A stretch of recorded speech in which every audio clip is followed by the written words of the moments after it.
दुख दर्द भाव के सब मिटे सतगुरु चरण नित से। दुख दर्द भाव के सब मिटे सतगुरु चरण नित से। गुरु भक्ति बिन कछु ना बने मेरे सकल संतन कही। गुरु भक्ति बिन कछु ना बने। श्री सद्गुरु महाराज की जय। प्रातः स्मरणीय अनंत श्री विभूषित परमानंद सद्गुरु महाराज गुरुदेव महर्षि संतसेवी परमहंस जी महाराज इस गुरु पूर्णिमा पर्व पर उपस्थित किशनगंज जिला के सत्संग प्रेमी महानुभावों, माता एवं बहनों, आज 10 जुलाई 2025 ईस्वी गुरुवार है। बहुत ही शुभ अवसर उपस्थित हुआ है। गुरुवार का दिन और गुरु पूर्णिमा का अवसर। इस पर्व को हम लोग सदियों से मना रहे हैं, क्योंकि वेदव्यास जी महाराज के जन्मदिन पर हम लोग गुरु पूर्णिमा पर्व मनाते हैं और इसको आषाढ़ पूर्णिमा भी कहते हैं, क्योंकि आषाढ़ का पूर्णिमा भी है। गुरु पूर्णिमा, आषाढ़ पूर्णिमा, व्यास पूर्णिमा, इस तरह से हम लोग आज के दिन को जानते और मानते हैं और सभी गुरु भक्त आज के दिन गुरु पूजा किया करते हैं। हम लोग सौभाग्यशाली हैं जो गुरु पर्व पर प्रातःकालीन सत्संग में उपस्थित हैं। मैं महर्षि में आश्रम कुप्पा घाट भागलपुर से किशनगंज आया हूँ। यह हमारे श्री रामनाथ चौधरी की विशेषता है और उनकी जो धर्मपत्नी है गुरुभक्ति संतोष बाई, इन दोनों दंपत्ति के श्रद्धा भाव के कारण मैं कुप्पा घाट से यहाँ आ पाया हूँ। कुप्पा घाट में आज के दिन हजारों सत्संग प्रेमी उपस्थित हैं, गुरु पर्व मना रहे हैं, क्योंकि विशेष रूप से वो गुरु दरबार गुरु का स्थान है। दूर दूर से वहां सत्संग प्रेमी आए हुए हैं। लेकिन आपके बीच में मैं इसलिए आ पाया कि मेरे मन में हुआ कि गुरु का ही तो प्रचार प्रसार है, यहाँ तो विशेष रूप से हो ही रहा है। अन्यत्र भी जो श्रद्धा भक्ति से बुलाते हैं उनके बीच में गुणगान करना चाहिए, गुरु की सेवा है। उसी सेवा भावना से मैं कुप्पा घाट से यहाँ आ पाया हूँ। बहुत लोगों का फोन भी आता है, पूछा भी करते हैं कि आप कहाँ हैं। थोड़ा संकोच भी होता है, लेकिन फिर भी स्पष्ट मैं कह देता हूँ कि रामनाथ चौधरी के आवास पर किशनगंज में मैं गुरु पूर्णिमा पर्व मना रहा हूँ। तो मेरा सौभाग्य है कि आप लोगों के बीच में मैं यहाँ आ पाया हूँ। सज्जनों, व्यासदेव जी महाराज के जन्मदिन को याद करने के लिए उनके जीवन को याद किया जाता है, उनके संस्मरण को याद किया जाता है, उनके यश और कीर्ति का गुणगान किया जाता है। आखिर व्यासदेव जी महाराज को हम लोग इतना मानते क्यों हैं? इसलिए कि वो गुरु रूप में हैं, ज्ञान रूप में हैं, प्रकाश रूप में हैं और हमें एक सही दिशा निर्देश उन्होंने दिया है।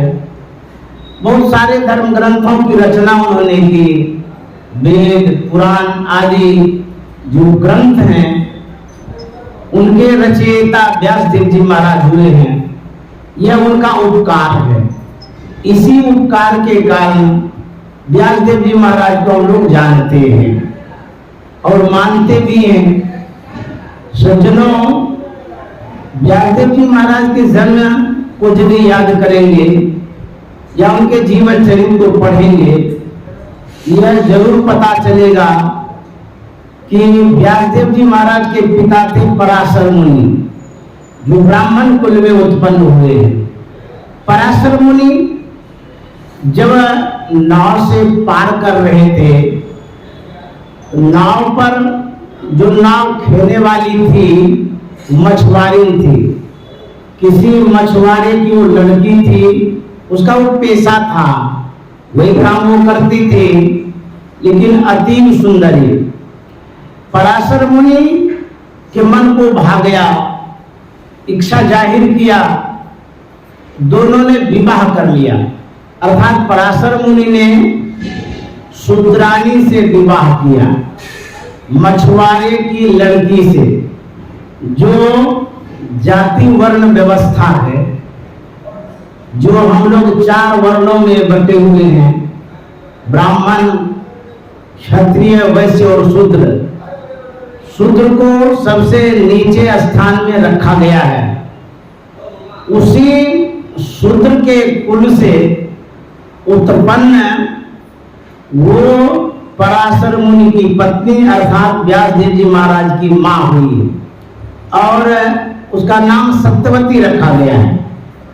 सत्यवती शूद्रानी थी, उन्हीं के कोख से व्यासदेव जी महाराज का जन्म हुआ है और व्यासदेव जी महाराज ब्राह्मण के पुत्र हैं। लेकिन यदि दूसरी दृष्टि से देखेंगे, क्योंकि जो मां है उनकी शूद्रानी है, उन्हीं के कोख से व्यासदेव जी महाराज का जन्म हुआ और इन्होंने जो रचना की 18 पुराण में एक महाभारत की रचना है और उन महाभारत में जो गीता प्रकट हुई, गीता जो निकली है, वो समझिए कि वेद के समान सार रूप में है। यह देन व्यासदेव जी महाराज की है। सज्जनों, जब आप इस भारत के संस्कार और संस्कृति पर नजर डालेंगे तो जो रामचरित मानस है, उसमें जो भगवान श्री राम का जीवन चरित्र है, उपदेश है, उसी पर यह भारत का संस्कार और संस्कृति आधारित है, अवलंबित है, टिका हुआ है। यह संस्कार रामायण में है, जो हम लोग अभी बैठ करके सत्संग कर रहे हैं। जो वाल्मीकि रामायण है, जो आदि ग्रंथ है, वो उसके रचनाकार वाल्मीकि मुनि जी हुए हैं। वो भी शूद्र कुल से उत्पन्न हुए, वो भी वर्ण के हिसाब से, वर्ग के हिसाब से वो भी शूद्र परिवार में उत्पन्न हुए वाल्मीकि मुनि महान हुए हैं। लेकिन जिस तरह से व्यासदेव जी महाराज को याद किया जाता है, जयंती मनाई जाती है, उसी तरह से वाल्मीकि मुनि की भी जयंती मनानी चाहिए, उनको भी जानना चाहिए, क्योंकि आदि गुरुओं भी हैं और उन्होंने अद्भुत ग्रंथ वाल्मीकि रामायण की रचना की है। और उसी वाल्मीकि रामायण को पढ़ करके, देख करके, उसी का आधार लेकर के गोस्वामी तुलसीदास जी महाराज ने रामचरित मानस की रचना की है। तो व्यासदेव जी महाराज को जैसे याद करते हैं, उसी तरह से वाल्मीकि जी महाराज को भी याद करना चाहिए। शूद्र मां के कोख से जन्म लिए, तो दोनों महान पुरुष हुए हैं, दोनों की अद्भुत रचना है। इसीलिए मैं वाल्मीकि जी महाराज को भी नमन करता हूं और व्यासदेव जी महाराज को भी नमन करता हूं। आज का दिन बड़ा ही उत्तम दिन है। गुरु पूर्णिमा शब्द जो है, यदि इस पर डीपली गहराई से चिंतन करेंगे तो इसमें जो शब्द का भाव है, अर्थ है, जैसे गुरु है, पूर्णिमा है, गुरु शब्द है, पूर्ण शब्द है, लास्ट में मां शब्द है। अर्थात जो मां होती है वो पूर्ण गुरु होती है, प्रथम गुरु होती है और सबसे प्रथम ज्ञान देने वाली मां ही होती है।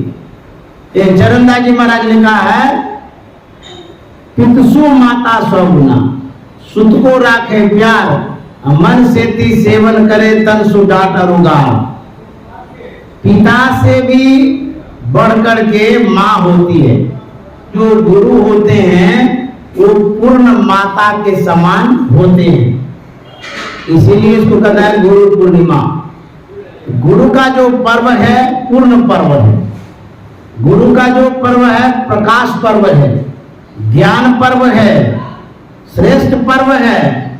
यह जो गुरु की पूजा है, इससे बढ़कर का और कोई पूजा ही नहीं है। इसलिए गुरु पूजे सब देव न पूजे, गुरु पूजा सब पूजा, प्रथम देव गुरुदेव जगत में और न दूजो देवा। देवी देव समस्त पूर्ण ब्रह्म परम प्रभु, गुरु में करे निवास कहत हैं संत सभी।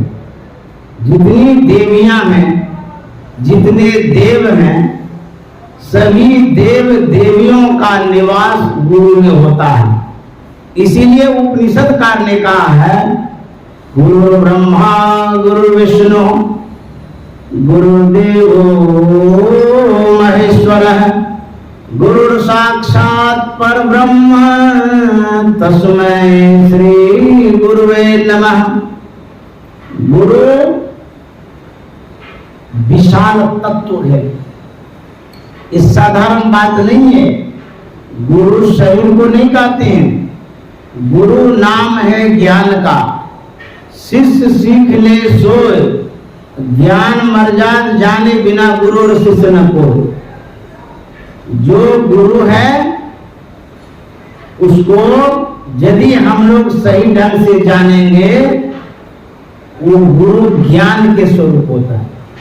गुरु ज्ञान सूर्य रूप, उनकी ज्योति अनूप, उनके नासे तमकूप भजो शान गुरु। गुरु कैसे होते? ज्ञान स्वरूप होते। इसलिए कबीर साहब ने कहा है, गुरु को मानुष जानते ते नर कहिए अंध। यदि आप मनुष्य रूप में गुरु को जानते हैं, आप अंधे हैं, अर्थात ज्ञान नहीं है आपको। क्या ज्ञान नहीं है? गुरु को पहचानने का ज्ञान नहीं है। सिर्फ स्थूल रूप में आप गुरु को जानते हैं। जो गुरु का रूप है वह एक स्थूल रूप है, दूसरा सूक्ष्म रूप है। और गुरु महाराज ने कहा है, परमात्म गुरु निकट विराजे जाग जाग मन में। जो परमात्मा रूप में गुरु है वह हमारे अंदर में है। गुरु महाराज के वचन में है, अंतर के अंतिम तर में गुरु है, मन पता पता नहीं, अंतर के अंतिम तह में गुरु है। मन पता पाता नहीं, नैनों के दिल में ज्योति उनकी नजर में आता नहीं, अंतर के अंतिम तह में गुरु। गुरु महाराज कहते हैं, अंतर के अंतिम तह में गुरु। अंतरंग भीतर, हमारे अंदर में जो तह है अर्थात जो स्टेप है, स्थूल सूक्ष्म कारण महाकारण कैवल्य, ये स्टेप है, ये मंडल है, ये तह है। स्थूल सूक्ष्म कारण महाकारण कैवल्य 4 मंडल है। तो गुरु महाराज का जो तह है, जैसे कपड़ा को मोड़ के रखते हैं ना, एक पर दूसरा, दूसरा पर तीसरा, उसको तह बोलते हैं। तो गुरु महाराज कहते हैं जो सदगुरु हैं, सच्चे गुरु हैं, परमात्मा रूप में गुरु हैं, वो अंतिम तह में अर्थात कैवल्यों के पार, कैवल्य के परे वो गुरु हैं जो अंतर में हैं, आत्म रूप में हैं, प्रकाश रूप में हैं, शब्द रूप में हैं।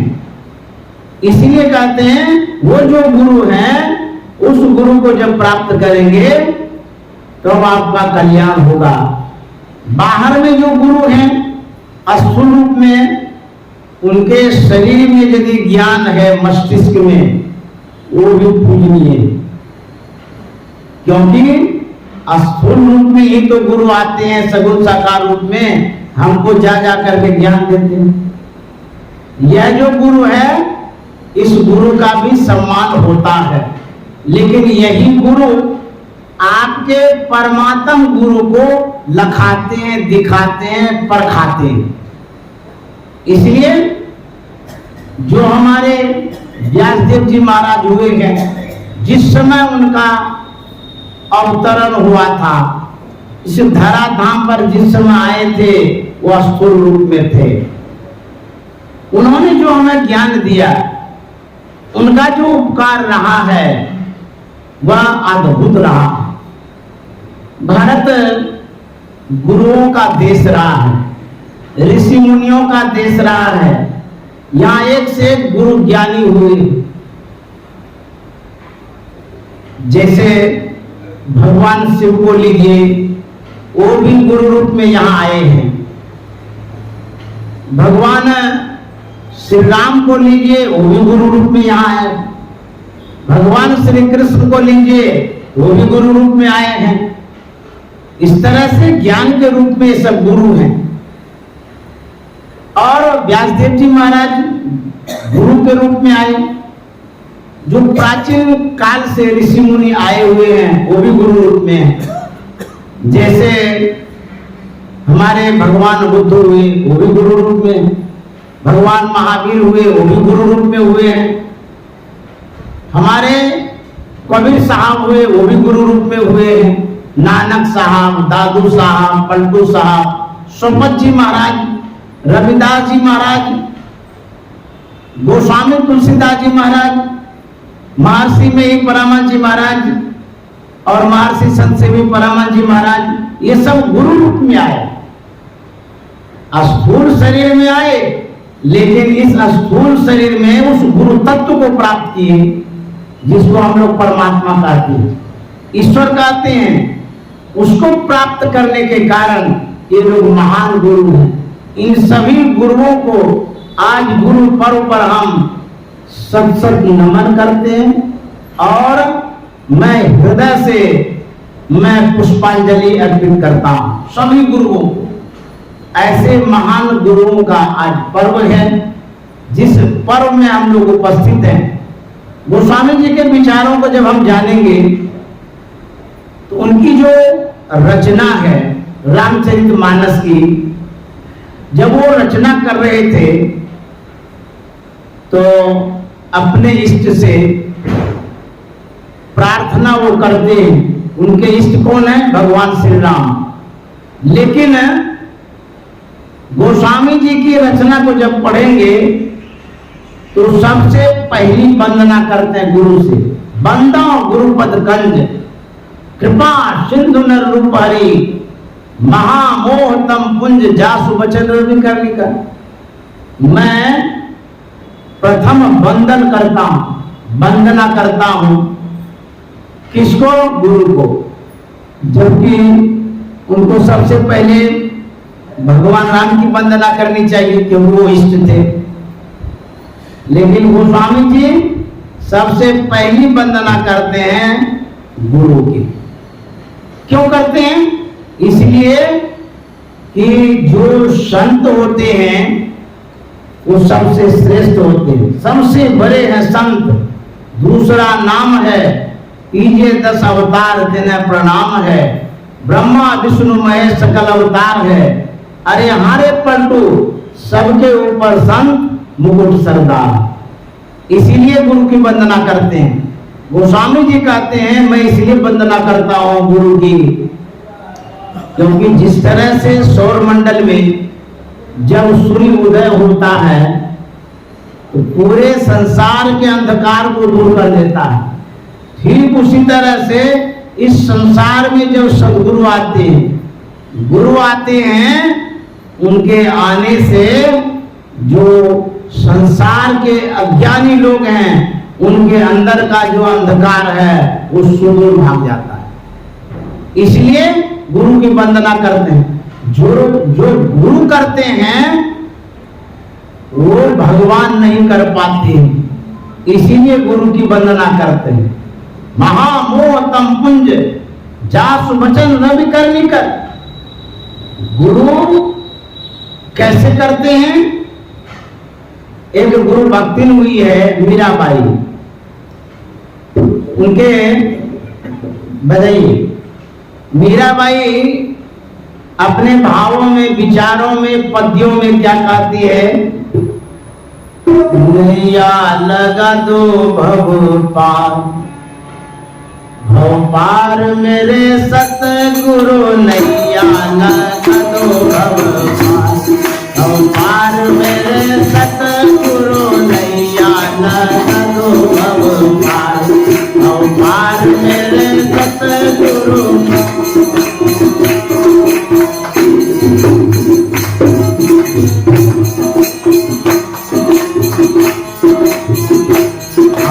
तुम बिन मेरो और न को, तुम बिन और न को, और न को, और न को।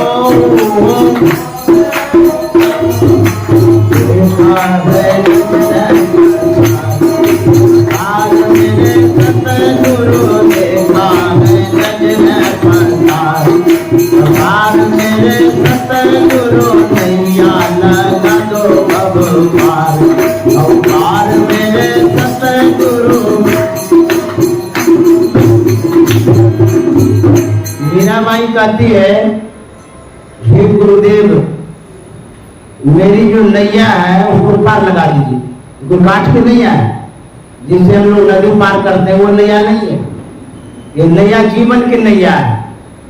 मीराबाई कहती है मेरी जो नैया है जीवन की नैया, इसको आप पार लगा दीजिए। यदि मीराबाई के जीवन चरित्र को पढ़ेंगे, उनके इष्ट कौन है? भगवान कृष्ण। तो भगवान कृष्ण से वो प्रार्थना नहीं करती है और गुरु से प्रार्थना करती है। कहना तो चाहिए कृष्ण से कि नैया पार लगा दीजिए, लेकिन कहते नहीं, गुरुदेव आप नैया पार लगा दीजिए, क्योंकि भवसागर से नाव पार लगाने के कुशल खेवैया सदगुरु आप हैं, और कोई नहीं खेल सकते। कहते हैं कि आप ही पार लगाइए, और कोई पार लगाने वाला नहीं है। किस तरह से सदगुरु पार लगाते हैं, एक आख्यान कथा के माध्यम से हम आपको बताना चाहेंगे कि सदगुरु किस तरह से पार लगाते हैं, कैसे लगाते हैं।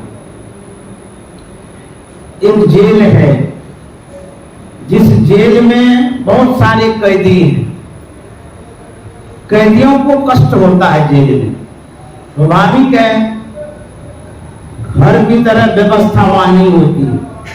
जो सुविधा आप जेल में खोजेंगे घर वाली सुविधा नहीं मिलेगी। एक जेल में बहुत कैदी हैं, कष्ट भोग रहे हैं। कोई दयालु व्यक्ति जाता है, धनवान व्यक्ति जाता है, जेल के कैदियों का निरीक्षण करता है। वस्तु स्थिति से वो अवगत होता है। वह दयावान व्यक्ति देख रहा है कि जितने कैदी हैं इसको प्रचुर मात्रा में पौष्टिक आहार भोजन नहीं मिल रहा है, जो सही न्यूट्रिशन होना चाहिए उसका अभाव है। घर में आप खरीद करके खा सकते हैं, लेकिन जेल में तो समूह रूप में जो बनेगा वही खाना पड़ेगा। उसके मन में होता है सब के लिए बढ़िया व्यंजन की व्यवस्था करवा देते। पैसा वाला आदमी है, वह भोजन की जो क्वालिटी है उसमें परिवर्तन करता है, बेहतर क्वालिटी का भोजन व्यवस्थित कर देता है। जब अच्छा अच्छा भोजन मिलेगा तो मन तो खुश होगा ही, सब कैदी खुश हो गया। बाप रे बाप, कैसा पुण्यात्मा धर्मात्मा था, कितना बढ़िया भोजन का व्यवस्था कर दिया, धन्यवाद भी देते हैं, बहुत खुशी होती है। दूसरा कोई सज्जन जाता है, वह देखता है कि जितने कैदी हैं उनका स्वास्थ्य खराब हो गया है, अच्छी औषधि का वो व्यवस्था करता है, दवाई पानी का भरपूर व्यवस्था कर देता है। यह पाकर के सभी कैदी खुश हो जाते हैं। एक और आदमी जाता है, वो देखता है कि ठंडी का मौसम है, गर्म कपड़े का अभाव है, कपड़े का प्रबंध कर देता है।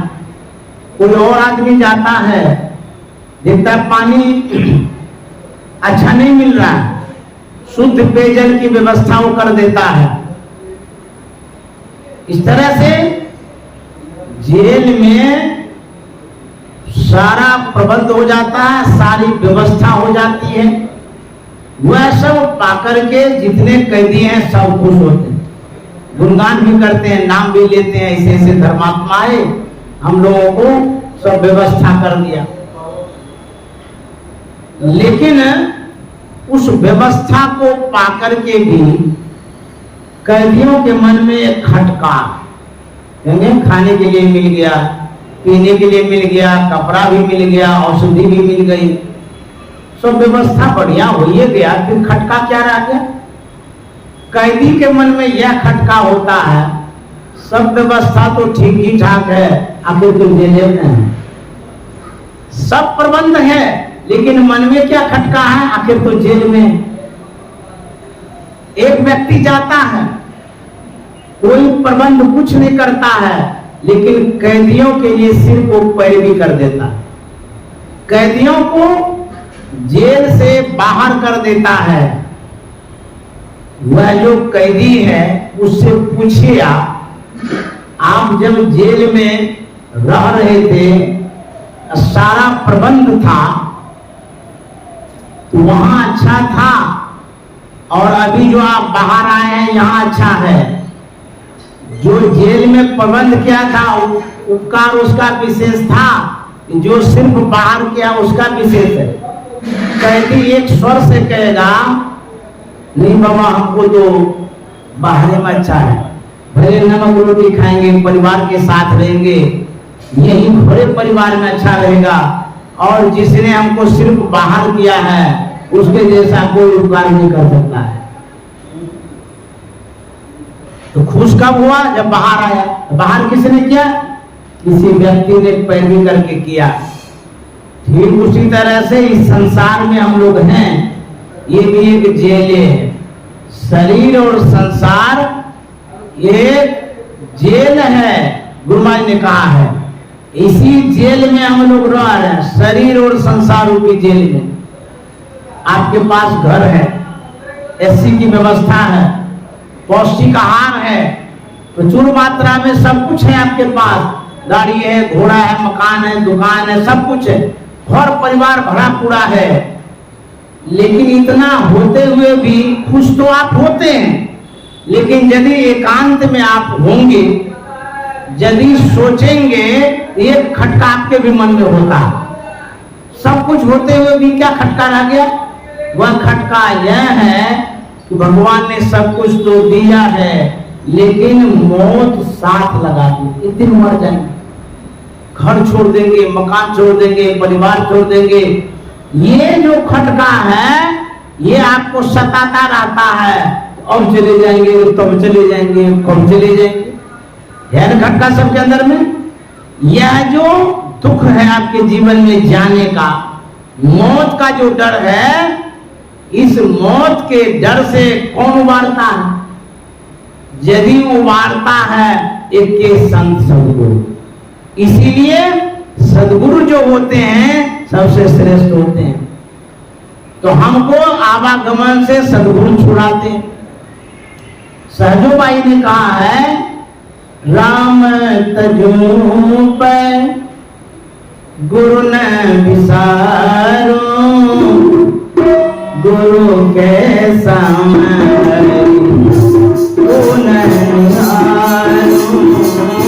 राम तजू पे गुरु न विसारो, गुरु के समय। राजू भाई कहती है, मैं राम को छोड़ सकती हूँ लेकिन गुरु को नहीं छोड़ूंगी। पूछा गया कि भाई आखिर गुरु में क्या विशेषता है? भगवान को छोड़ सकते हैं, गुरु को नहीं छोड़ सकते हैं। तो सहजो भाई जवाब देती है, मैं इसलिए गुरु को नहीं छोड़ सकती हूँ, हरि ने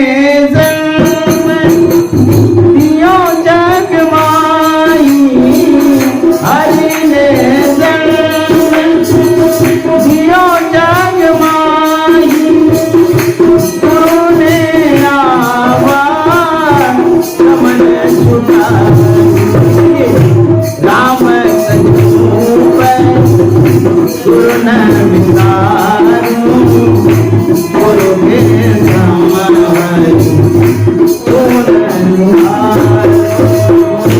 राम सजूप गुरु न विसारो, गुरु के समय।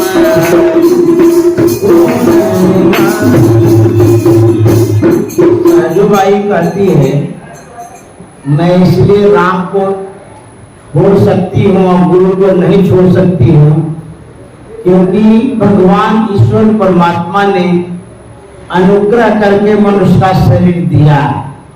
ये उनकी कृपा। भगवान यदि कृपा नहीं करते तो मनुष्य का शरीर मिलता ही नहीं।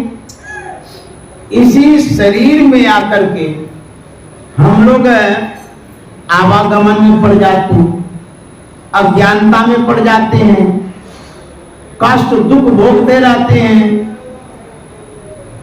शरीर मिला है ये भगवान की कृपा है, लेकिन इस शरीर में जो हम उलझे हुए हैं, संसार में उलझे हुए हैं, आवागमन में पड़े हुए हैं, इससे भगवान नहीं छुड़ा सकते, परमात्मा नहीं छुड़ा सकते हैं। इस आवागमन से सिर्फ ओनली वन सदगुरु छुड़ा सकते हैं, गुरु छुड़ा सकते हैं। इसीलिए भगवान से विशेष में गुरु को मानते हैं। हरि ने जन्म दियो जगमाई, लेकिन गुरु ने आवागमन छुटाई। गोविंद के किए जीव जात है रसात, गोविंद के किए जीव जात है रसात, गुरु पद से सोचो जाम तेरे गुरु पद से सोचो जाम। सुंदरदास जी महाराज क्या कहते हैं? गोविंद के किए जीव जाते हैं रसातल। गोविंद अर्थात परमात्मा भगवान ने जो किया है, क्या किया? मनुष्य का शरीर दिया। तो मनुष्य का शरीर दिया है, लेकिन मनुष्य शरीर में आकर के भी हम रसातल में चले जाते हैं, नरक में चले जाते हैं, दुख भोगने लगते हैं। लेकिन गुरु उपदेश से तो छूटे जम पथ। गुरु उपदेश करते हैं, आदेश करते हैं गुरु ज्ञान देते हैं, सिखाते हैं, समझाते हैं, हम आवागमन से छूटते। इसीलिए ये गुरु की महत्ता विशेषता है। यही मीराबाई कहती है, नैया लगा दो भगवान भव पार मेरे सतगुरु, नैया लगा दो भगवान भव पार मेरे सतगुरु। संग के साथी पार उतर गए, पार उतर गए, मैं हूँ राहा मझधार मेरे सतगुरु, मैं हूँ राहा मझधार मेरे सतगुरु, नैया लगा दो भगवान भगवान मेरे सतगुरु। मीराबाई कहती है, संग के साथी पार उतर गए, मैं हूं रहा मझधार। अर्थात जिसने गुरु का शरण ग्रहण नहीं किया, जो गुरु के शरण में नहीं गए, उनको सदयुक्ति नहीं मिली, इसीलिए वो सागर से पार नहीं हुए। जिन्होंने सदयुक्ति ली, सदज्ञान लिया, गुरु ज्ञान लिया, वो भवसागर से पार हो गए। संग के साथ ही पार उतर गए। जो दीक्षा लिए, भजन किए, वो तो पार उतर गए। लेकिन जो सोचने में रह गए, विचारने में रह गए, जिन्होंने दीक्षा नहीं लिया, गुरु ज्ञान नहीं लिया, वो वहां पो में रह गए, सोचते सोचते आवागमन में चले गए। लोग शुभ कर्मों को करने में सोचता है, लेकिन अशुभ कर्मों को करने में कुछ नहीं सोचता। जैसे आप घर का उद्घाटन करना था, ये तो शुभ काम है ना, इसके लिए आप मुहूर्त ढूंढते, बेला, समय, लगन ढूंढते रहते हैं। जैसे शादी करनी है, उसमें भी बढ़िया लगन ढूंढते, अच्छे लगनों में शादी करेंगे। आप सत्संग कराना चाहते हैं, उसमें सोचा अभी नहीं कभी करा लेंगे। जितना शुभ कर्म आप करना चाहते हैं, उसको रोकते हैं, समय ढूंढते हैं। और ऐसा इसलिए आप करते हैं, आपके जो गुरु जी हैं, जिसे आप कुछ कुछ के काम करते हैं, वही कह रहा है कि अभी मुहूर्त नहीं है, अभी समय नहीं है, अभी शादी का समय नहीं है, विवाह का लगन नहीं है, घर उद्घाटन का समय नहीं है। वही कह रहा है कि अभी मत करिए, तब समय आएगा, उस समय शादी करिएगा, उद्घाटन करिएगा। इसीलिए आप शुभ कर्म करने में देर करते हैं। लेकिन उस गुरु जी से आप पूछिए कि गुरुदेव, आपको लगन पत्रा से मुहूर्त बताते रहते हैं कि शुभ काम इस समय करिए, इस समय करिए, इस समय करिए। आप ये बतलाइए कि पाप किस समय करें, गला किस समय घोटेंगे, बेईमानी किस समय करेंगे, लड़ाई झगड़ा किस समय करेंगे, ये बताइए। उन्हें बताएगा। खाली शुभ कर्म करने में आपको रोका जाता है। अरे यहाँ तो अशुभ कर्म करने में रोकना चाहिए ना, कि इस मुहूर्त में गला घोटोगे तो दिक्कत हो जाएगी, इस समय ठगोगे तो पाप लगेगा। पत्रा में तो यही बात होनी चाहिए कि पाप इस समय मत करिए, किसी का गला इस समय नहीं काटिए। उल्टे यार अच्छे अच्छे कामों को कहता इस समय नहीं करिए, और पाप के लिए पत्रा में लिख ले लेंगे। कभी भी आप पाप कर सकते, 24 घंटा पाप करेंगे, उसके लिए कोई रोक नहीं है। लेकिन जितना पुण्य करेंगे उसी के लिए रोक है। ये गुरु घंटा सब करता है, अंधरा गुरु बहरा चला, 2 नंबर के बाद ठेला ठेला। इसीलिए शुभस्य शीघ्रम, जो शुभ काम हो उसको शीघ्र कर लीजिए, क्योंकि पल में परलय होगा, बहुरी करेगा तब, एक क्षण में मर जाएंगे। मान लिया जाए आपके लिए कहा गया कि विवाह जो है 2026 में इस महीने में करना अच्छा रहेगा, उसी समय करिए। और 26 आने के पहले खत्म हो गई तो गए काम से। मान लिया आप सत्संग कराना चाहते हैं, आपको कहा जाएगा कि इस समय सत्संग नहीं कराइए, 2-4 महीना बाद कराइएगा, उसी समय मर गए तो पहले खत्म हो गए, तब क्या होगा? आपको कहा जाता है कि अभी शरीर छूटा है, किसी का छूट हो गया, बोलते हैं ना सर, मरने के बाद छूट होता है। बहुत लोग विवाह नहीं करते हैं, कितने दिनों तक टाल देता है। बहुत लोग दीपावली नहीं मनाते हैं मरने के कारण, छूट के कारण, कई साल तक। बहुत आदमी होली नहीं मनाते हैं कई साल तक। ले मतलब कि जो जो पर्व आया उससे भी वंचित, विवाह शादी करना था उससे भी वंचित। बहुत आदमी अच्छा काम नहीं करता है मरने के कारण। अरे जो मरना था सो तो मर ही गया, और आप क्यों मरने का इंतजार करते हैं? अरे जब तक सांस चल रही है, शुभ काम में सांस को जोड़ लीजिए। एक सांस भी बर्बाद मत होने दीजिए। सत्संग करने में, ध्यान करने में, परोपकार करने में, पुण्य करने में। घर में मरा है तो मरा, आप उस समय भी सत्संग कर सकते हैं। जब गुरुदेव महर्षि संत सेवी जी महाराज का शरीर छूटा था, शोक की लहर थी, सब दुखी थे, रो रहे थे। लेकिन मैंने देखा प्रातः काल हुआ, स्तुति विनती शुरू। यहां तक कि जो शरीर छूटा था, दूसरे दिन जो सुबह हुआ है, लगातार सत्संग भजन होते ही रहा, और हम लोग करते रहे। तो क्या हो गया? अरे अच्छा काम है उसको करो, टालने की क्या बात है? कहेगा अभी नहीं करो, बाद में करना है। यह कुछ व्यक्तियों की सोच है। लेकिन आर्य समाज को जब देखेंगे, जो दयानंद सरस्वती प्रवर्तक हुए हैं वो भी ब्राह्मण थे जाति के, लेकिन आर्य समाज के अंतर्गत उनके यहाँ जब देखिएगा, विवाह का कोई आडंबर नहीं। वर वधू को लाता है और उसके बाद माला फिर देता है, शादी हो गई, और उसके लिए कोई मुहूर्त नहीं। जब शादी करना हो कर लीजिए। आपके यहाँ तो मुहूर्त निकाला जाता है, मुसलमान लोग तो कोई मुहूर्त नहीं निकालते। अच्छा यहाँ का छोड़ दीजिए, जो विदेशी लोग हैं उसको तो पता ही नहीं मुहूर्त क्या होता है, लगन क्या होता है उसको था पता नहीं है, वो कैसे काम करता है? विदेश में लोग ये नहीं जानता, लेकिन और संप्रदाय वाले उनको तो पता ही नहीं मुहूर्त का।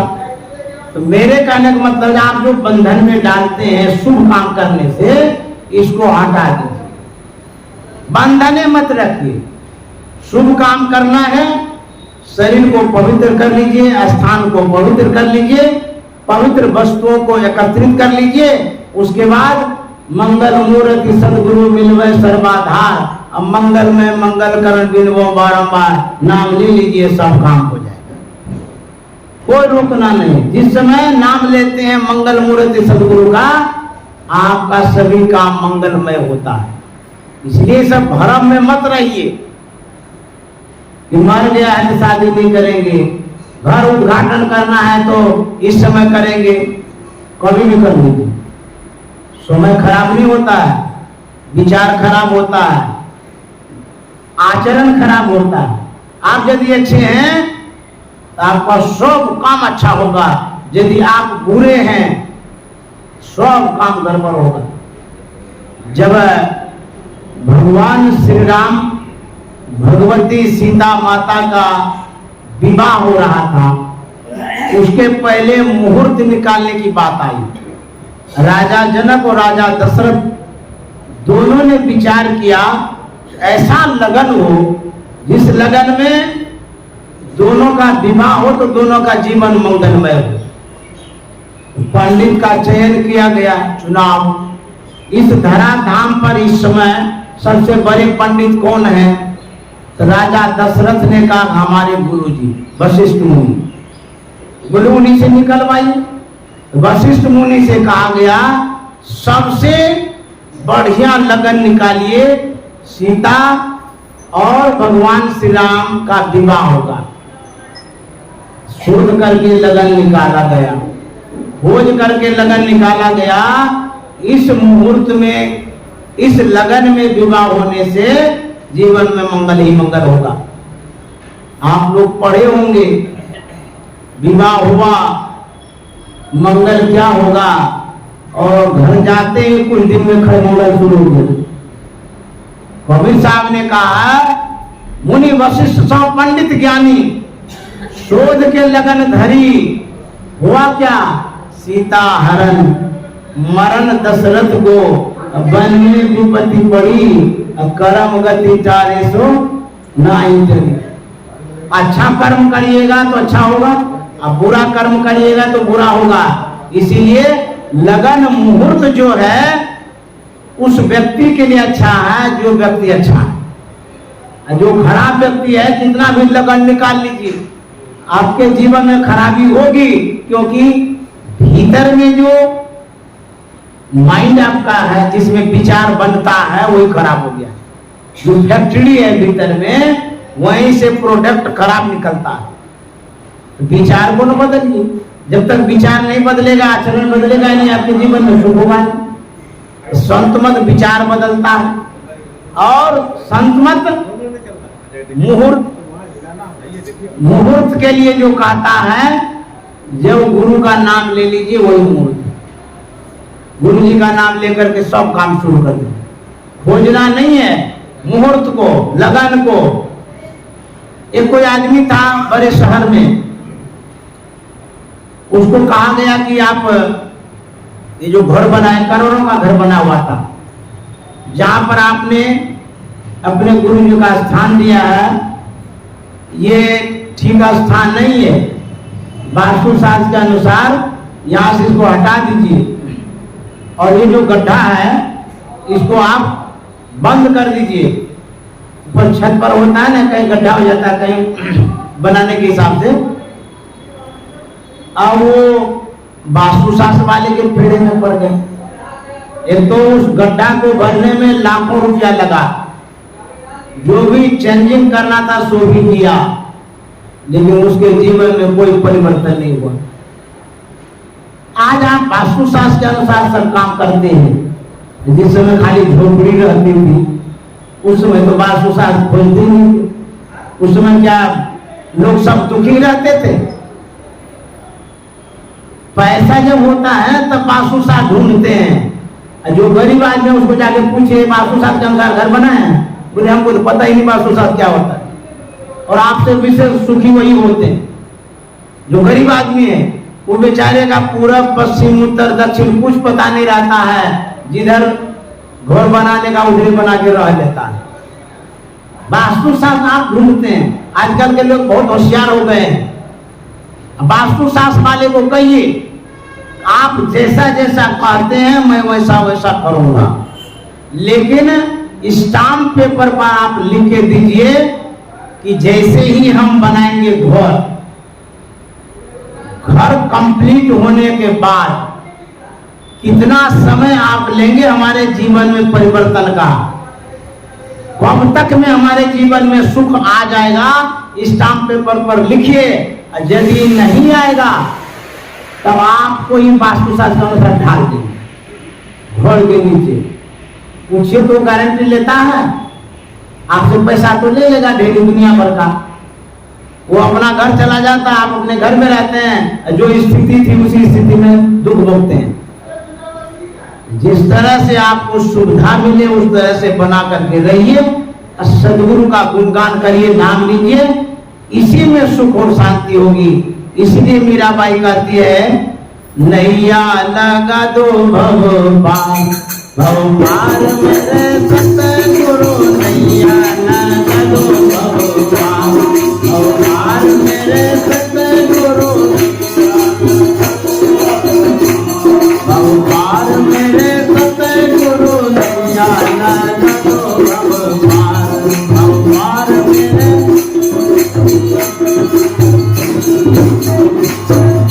मीरा के प्रभु गिरधर नागर, मीरा के प्रभु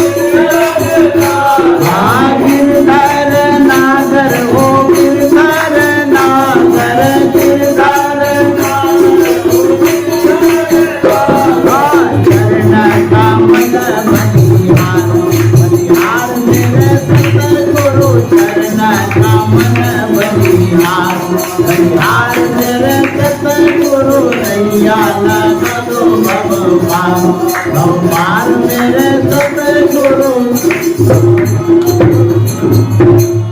गोस्वामी जी ने कहा है, राम नाम कलि काम तरो, राम भगत सुरधेनु, सकल सुमंगल मूल जगत, गुरुपद पंकज रेणु। गोस्वामी जी कहते हैं कि राम नाम जो है, राम नाम क्या है? कल्प वृक्ष के समान है। राम नाम कलि काम तो, कल्प वृक्ष के समान राम नाम है। और राम की जो भक्ति है सुरधेनु, सुरधेनु कामधेनु गाय होती है, जो इच्छा जाहिर करेंगे तत्क्षण वो पूर्ति कर देती है। गोस्वामी जी कहते हैं किसी को कल्प वृक्ष मिल जाए जो कामना की पूर्ति करता है, कल्पना करते ही, अब किसी को कामधेनु गाय मिल जाए तो क्या उसके जीवन में सकल सुमंगल हो जाएगा? गोस्वामी जी कहते नहीं, ये हमको मान्य नहीं है, नहीं होगा। ये गोस्वामी जी के विचार बता रहे हैं कि राम नाम कितना भी ले लीजिए और राम की भक्ति आप कितना भी कर लीजिए, लेकिन सकल सुमंगल नहीं होगा। सकल सुमंगल कब होगा? कहता गुरु पद पंकज रेणु, सदगुरु के चरणों की जो धूल है वो जिसको मिलेगी उसी के जीवन में सकल सुमंगल होगा, ऐसा गोस्वामी जी कहते हैं। अब एग्जाम्पल उदाहरण देकर के हम बता रहे हैं कि कल्प वृक्ष और कामधेनु के मिलने से मंगल हुआ कि खरमंगल हुआ? सुनिए ध्यान से। एक यात्री था, अपने गंतव्य की ओर जा रहा था। जंगल होकर के उनकी यात्राएं थी, जंगल जंगल जा रहा था। गर्मी का मौसम था, प्यास लग गई। अब वहां जंगल में कोई प्रबंध नहीं था, न तालाब न नलका, कुछ भी नहीं। एक घास के नीचे वह खड़ा हो जाता है और वह सोचने लग जाता है। जो वृक्ष था वह कल्प वृक्ष था, उसको पता भी नहीं था कि कल्प वृक्ष है, लेकिन संयोग ऐसा हुआ कि वहीं खड़ा हो गया। खड़ा होकर के वह कल्पना करता है, कामना करता है, इच्छा जाहिर करता है क्या? काश इतनी भयंकर गर्मी है, गला सूख रहा है, यदि पानी मिल पाता तो जो प्यास है उसे बुझा लेता। इतना सोचना था, ठीक सामने में कल कल की धाराएं बहने लगी। वो देखने लगा, पता नहीं अभी तो सूखी जमीन थी, यहाँ पानी कहां से आ गया है? फिर सोचता है जहां से भी आया हो पी भी लेते हैं। वो पानी पीता है, प्यास बुझाता है, पुनः उसी वृक्ष के नीचे खड़ा हो जाता है।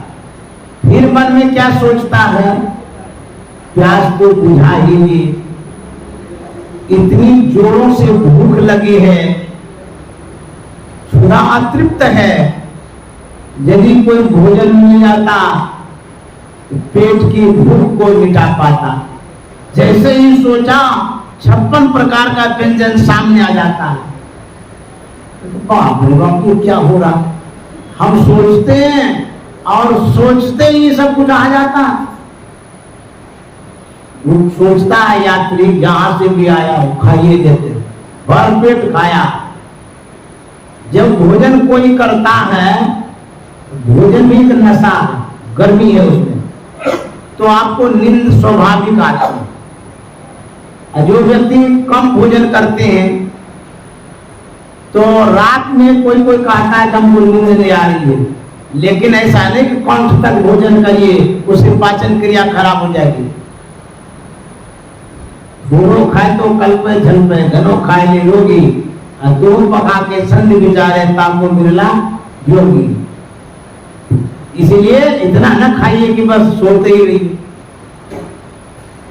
जब खाया उसको आलस आने लगा, सोचता है खा तो लिए, यहाँ पर सोने का यदि प्रबंध हो जाता, क्योंकि नीचे में मिट्टी है, जंगल है, गाछ वृक्ष है, तो सो ही लेता। जानते हैं, एकदम सुंदर सा मुलायम पलंग एकदम लग गया, जैसे राजा लोगों का लगता है। मुलायम सैया है, तो सब तकिया है, तो सोचता है कि क्या हो रहा है। ये तो कहते हैं कि पलंग भी लग गया, मुलायम सैया भी लग गई, चलो सो ही लेते हैं, कोई बात नहीं। उस पर लेट गया, भलक गया। फिर मन में होता है कि मशहरी लग जाती तो अच्छा रहता। अब सोचने वाला भी बेवकूफ है। अब देखिए कल्प वृक्ष क्या करता है, तुरंत मशहरी लग गई। बहुत लोग मच्छरदानी बोलते हैं। गुरुदेव महर्षि संतसेवी जी महाराज के सामने जब मैंने एक बार कहा था कि मच्छरदानी लगा देते हैं, तो बड़े बिगड़े थे। क्या बोलता है, अरे मच्छरदानी कहा काहे बोलता है। मच्छरदानी का मतलब होता है जिसमें मच्छर को पाला जाता है। तो क्या मच्छर को पालने के लिए मशहरी लगाओगे? तो मच्छरदानी मत बोलो, जहां मच्छर पलता है उसको मच्छरदानी कहते हैं, जहां मच्छर को भगाया जाता है उसको मशहरी कहते हैं। तो मशहरी बोलो। तो मशहरी लग गई। उसके बाद वो लेट तो जाता है, लेकिन उनकी मन की जो तरंग थी और चंचल मन हो रहा था, उससे कुछ सोच रहा था, उसको समझ में भी नहीं आ रहा था। लेटा हुआ है, सोचते सोचते वह सोचने लग जाता है, जंगल का स्थान है, पता नहीं सब चीज कहाँ से आता है, ये सब कुछ हो रहा है। इस जंगल में हिंसक प्राणी भी होगा, कहीं बाघ आया खा गया, तो बस इतना सोचना था, बाघ आया उसको खा गया, राम नाम सत्य हो गया। कल्प वृक्ष से क्या हुआ? कामना की पूर्ति तो हुई, लेकिन मंगल हुआ? जो जो चाह रहे थे सब मिल रहा था ना, खरमंगल हो गया, जीवन लीला समाप्त हो गई। उसी तरह से गोस्वामी जी कहते थे राम का जो नाम है वो कल्प वृक्ष के समान है। आप नाम लीजिएगा, जो जो चाहिएगा सब होगा, लेकिन सुमंगल इससे नहीं होगा। दूसरी कथा मैं कहने जा रहा हूं, वह कथा है कामधेनु गाय की। वो भी तो कल्प वृक्ष के समान है। कामधेनु गाय क्या करती है? गोस्वामी जी कहते हैं राम की जो भक्ति है वो कामधेनु गाय के समान है। जो राम की भक्ति करेंगे उसको कामना की पूर्ति होगी, लेकिन गोस्वामी जी कहते हैं सुमंगल नहीं होगा। ये भी सुन लीजिए ध्यान से। आप वशिष्ठ मुनि की कहानी सुने होंगे। उसके पास एक गाय थी जिसका नाम था नंदनी। वो कामधेनु गाय थी। उसी समय विश्वामित्र मुनि थे, वो थे राजा, राजकाज को संभालते थे, लेकिन तपस्वी थे। एक बार की बात है, मुनि जी अर्थात विश्वामित्र मुनि अपने सिपाही सहचर के साथ वशिष्ठ मुनि के दरवाजे पर पहुंच गए। दल फौज ढेर। अब कोई भी अतिथि आपके यहाँ आएंगे, लाज शर्म से भी तो आतिथ्य सत्कार करना ही पड़ता। वशिष्ठ मुनि के यहाँ सैकड़ों के हिसाब से दल फौज लेकर के विश्वामित्र मुनि आ गए।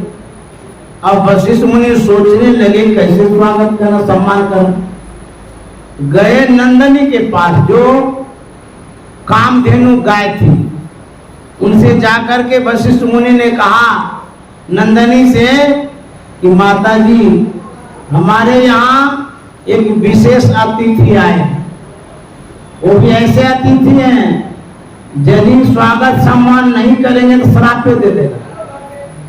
बहुत गुस्से थे विश्वामित्र मुनि। तो उनके स्वागत के लिए आप प्रबंध कर दीजिए, क्योंकि हम में क्षमता नहीं है। जानते हैं जैसे ही कामना किए उसी समय वह जो गाय थी कामधेनु सबों के लिए सारा प्रबंध कर देती है, खाना पीना सब। तुरंत ही वशिष्ठ मुनि ने कहा, विश्वामित्र मुनि से कहा, आप लोग बैठिए और भोजन ग्रहण करिए। सब बैठ गए, भोजन ग्रहण कर लिए। उसके बाद क्या होता, कामधेनु गाय है, वो आपके कामनाओं की पूर्ति कर रही है, लेकिन सकल सुमंगल नहीं हो रहा है। अब होता क्या है, विश्वामित्र मुनि खातूजी राजा थे, कुछ तर्क करने लगे कि वशिष्ठ मुनि के पास तो कोई व्यवस्था है, कोई आदमी भी नहीं है, लेकिन इतने सैकड़ों लोगों का प्रबंध वो कैसे कर पाए। जाकर के पूछते हैं वशिष्ठ मुनि से, मैं अभी तुरंत आया, तत्क्षण आप इतना प्रबंध कैसे कर लिए, कौन सा मशीन है आपके पास। तब वशिष्ठ मुनि ने कहा था कि मुनि जी, मेरे पास एक गाय, कामधेनु गाय है, नंदनी, मैं जो भी कामना करता हूँ तुरंत वो पूर्ति कर देती है, इसी के कारण इतना जल्दी सब कुछ हो गया। अब इनके मन में लालच हो गया। विश्वामित्र मुनि सोचते हैं, अरे ये गाय तो मेरे पास होना चाहिए, तो राजा ये तो साधु महात्मा, इसके यहाँ तो एक आध गो अतिथि आता है, मेरे यहाँ तो रोज चाय पानी के लिए आते रहते, सैकड़ों लोग आ जाते हैं राजा के दरबार में, इसलिए ये गाय हमारे पास होनी चाहिए। लालच हो गया। वशिष्ठ मुनि से बोलता है, मुनि जी आप तो महात्मा हैं, आपको ये गाय का काम नहीं है, हम राजा हैं, मेरे यहाँ ये गाय रहनी चाहिए, इसीलिए हमको गाय दे दीजिए। अब जब मांग लिए इतने बड़े आदमी, नहीं देंगे उसमें भी गड़बड़ी।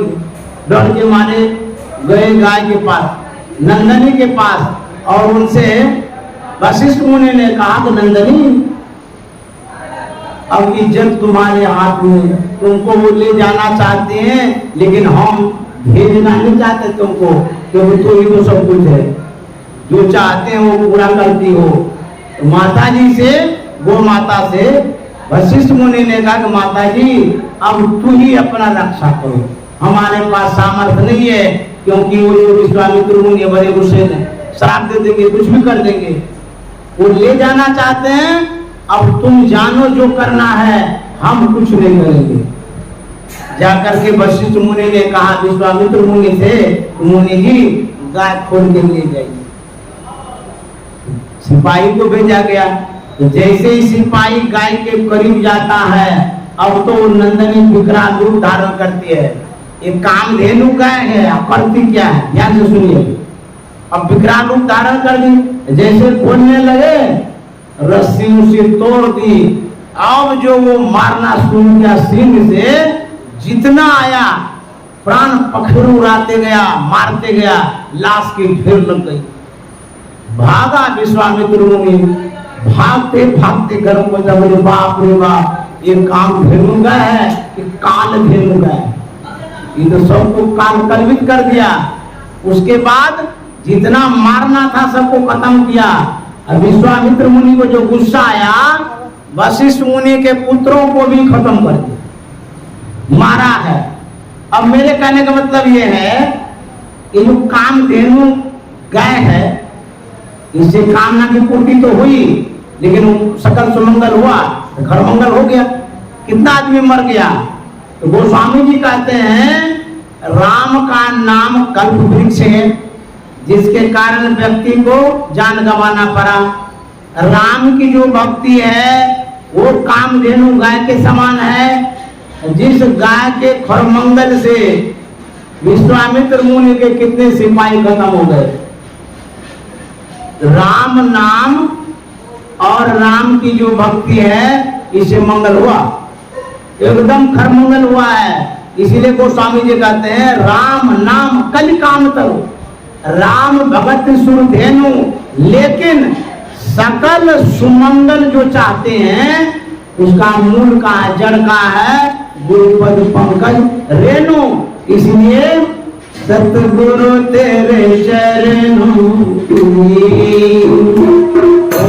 बोले जो मिल जाए, सच कहता हूँ भगवान, सच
जाए, तकदीर बदल जाए, सतगुरु तेरे शरणों।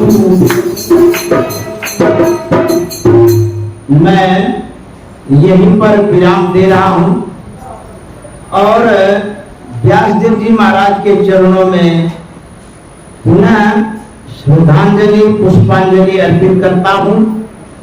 गुरु पर्व पर आए सभी भक्तों को भी साधुवाद है और गुरु पूर्णिमा पर्व के हम लोग जो साक्षी बने हैं, ये सदगुरु की बड़ी कृपा है। मैं रामनाथ चौधरी बाबू को धन्यवाद देता हूं, जिन्होंने विशेष रूप से अपने आवास पर गुरु पर्व मनाने का विचार किया और जो उनकी धर्मपत्नी है संतोष भाई जी, उनको भी बहुत बहुत साधुवाद देता हूं और जो भी धर्म प्रेमी यहाँ आए हुए हैं वो भी धन्यवाद के पात्र हैं। श्री सद्गुरु महाराज की जय।